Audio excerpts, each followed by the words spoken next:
基本法總共有3個稿，第一稿咧就87年4月嘅時候，嗰個叫徵求意見稿，係啦，嗰第一稿就黃色嘅嗰本嘢。咁嗰陣時咧，選特首同埋選立法會議員嘅方案咧有幾個嘅，每度都4-5個嘅。但係到第二稿嘅時候咧，第二稿咧就係1989年2月登出嚟嘅，嗱，即係6·4前4個月。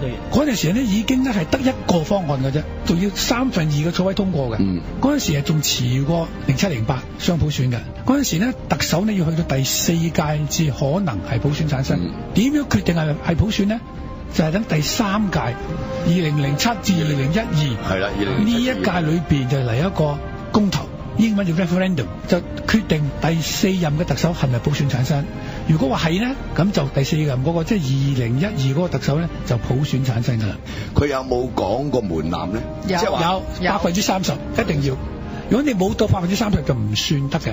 過半數通過，係啦，2/3通過。如果通唔過呢，就10年後再嚟一次公投。OK，咁即係有啦。再通唔過唔到呢，又再10年有一個公投係咁樣噶。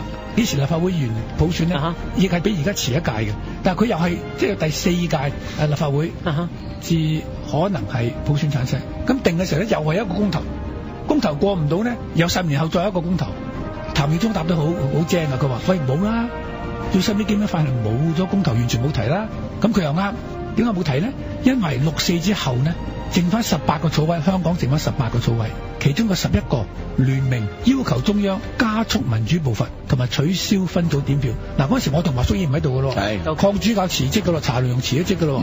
咁剩翻嗰11個，即係6·4之後，剩翻嗰18個相當保守噶啦，真係好保守。佢仲有多數11個係要求加速民主步伐，跟住唔使公投啦，即係話唔使擔心啦，直情2007呢就可以普選特首同埋普選立法會啦。即係公投嗰個機制正正就係為選特首同埋立法會而設。係啦。